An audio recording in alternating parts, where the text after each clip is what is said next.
खेसारी लाल यादव के बारे में आपने बयान दिया था। अब वो बकलोल है, खेसारी हटाइए ना। अरे उनका जो है ना, वो नाचने गाने वाले लोग हैं, वैसे लोगों को राजनीति में नहीं आना चाहिए। वो जब नाचेंगे न कहीं तो 2-4 लाख आदमी जुटेगा, उस पर कोई डाउट नहीं है। बहुत विधायकों ने ये कहा कि जब हम प्रचार के लिए उनको फ़ोन किए खेसारी लाल यादव जी को, तो उन्होंने पैसे की मांग की तो हम लोगों ने मना कर दिया। सरकार से क्या, मोदी जी से क्या उम्मीद करते हैं? तानाशाह हमेशा लाठियाँ भांजता है और मारता है, ये इतिहास है, और उसी इतिहास को दोहराता हुआ नरेंद्र मोदी दिखाई पड़ रहे हैं। अशोक चौधरी ने उसको जस्टिफाई किया, बोला कि सरकार को घेरिएगा तो होता ही है, लाठीचार्ज होगा। अब ये अशोक चौधरी जी के इस बयान पे तो मुझे कुछ बोलना नहीं। मुझे लगता है कि ये दिवालियापन का, मानसिक दिवालियापन का प्रचायक है। देखिए, लोकतंत्र की खूबसूरती तभी होती है जब विपक्ष सड़कों पे अपने मुद्दे के साथ में आए और उसका रिएक्शन सरकार का क्या होता है और उसमें मीडिया का रोल क्या होता है। यही डिफाइन करता है कि आपके यहाँ डेमोक्रेसी कितना मजबूत है, और उसी डेमोक्रेसी का हिस्सा है अशोक चौधरी जी। अगर ये बात बोलते हैं तो समझ में आता है कि मानसिक दिवालियापन है। आज विधानसभा में हल्ला किस बात का हो रहा था? वहाँ पे देखे कि पूरा आप लोग मुरेठा देखिए, शिक्षा पर मैंने ये उठाया कि सब बोल रहे थे कि ये सही वाजिब सवाल था कि एक स्कूल में 2-2 कमरे में 200-200 500 लड़के पढ़ रहे हैं, कुछ बाहर हैं, तो ये जवाब था सरकार का कि ज़मीनें नहीं है।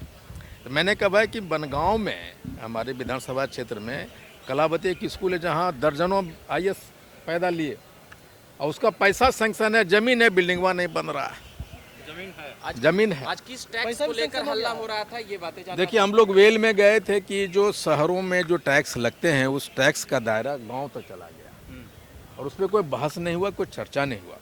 तो हम चाहते थे कि गांव, शहर से जो गांव में आपने टैक्स पहुंचा दिया, और हमने कहा उसमें कि भाई आप जो 2 लाख रुपया देने के वादा किए, जो 10,000 रुपया दिए हैं, उसको सूद सहित वसूलने की प्रक्रिया, इसी पे हम लोग वेल पे गए थे हल्ला कर। खेसारी लाल यादव के बारे में आपने बयान दिया था। अब वो बकलोल है, खेसारी हटाइए ना। बकलोल है, हाँ, ट्रोल कर रहे हैं, कह रहे हैं कि आईपी गुप्ता अपने हद में रहे हैं।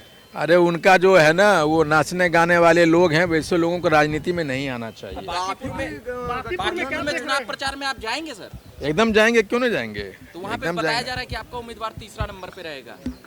देखिए, ये पहले भी मैं कहा है कि प्रशांत किशोर जी न 3 में न 13 में है, वो हवाही वाला, और इधर से मैकवा से टिबिया से कूदते हैं वो, और राजद और भाजपा वाला वहाँ से नहीं कूदता, इधर से जाता अंदर में। लड़ाई सिर्फ भाजपा राजद में है। मतलब भाजपा और मैं कहता हूँ प्रशांत किशोर जी ये करे कि वो 20-25 हजार वोट काट ले, ताकि हम लोग भारी बहुमत से जीतें। झंडा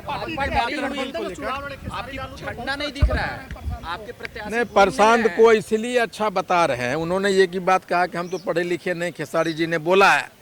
तो जो पढ़ा लिखा नहीं है उसको कैसे पता चलेगा कि भाई कौन पढ़ा लिखा बढ़िया है? नहीं, खाली गोल गोल, जैसे मोदी जी कितना गोल गोल बोलते हैं, और कितना पढ़े लिखे दुनिया जानती है।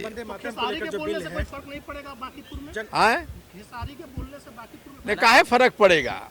आपका झंडा इतना कम क्यों फर्क पड़ना चाहिए? हाँ, फर्क तब पड़ेगा वो जब नाचेंगे न कहीं तो 2-4 लाख आदमी जुटेगा, उस पर कोई डाउट नहीं है। कल आपने यह भी कहा था कि पैसा मांगते थे वो जब जाते थे। नहीं, हम लोग कल महागठबंधन के लोग बैठे हुए थे, जब चर्चा हुआ इस बात पे, इस बयान पे, बहुत विधायकों ने ये कहा कि जब हम प्रचार के लिए उनको फ़ोन किए खेसारी लाल यादव जी को, तो उन्होंने पैसे की मांग की तो हम लोगों ने मना कर दिया। अब ये हम लोग, अगर मैं राजद में हूँ और अगर कोई बोलता है आईपी गुप्ता जी आप आइए प्रचार के लिए, तो हम बोलेंगे गड़िया तेलवा दो कि हम अपने से जाएंगे, या गठबंधन का क्या?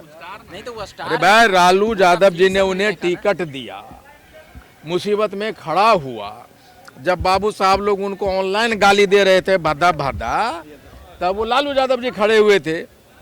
और अभी तेजस्वी और राजद में कौन को पढ़ा लिखा देखा? गुप्ता पढ़ा लिखा नजर नहीं आया, पढ़ा लिखा आया। प्रशांत किशोर कितना पढ़ा लिखल होना दूसरा चीज है। तो ये गलत डिसीजन था राजद का, उनको टिकट देना एकदम भारी गलती था। तेजस्वी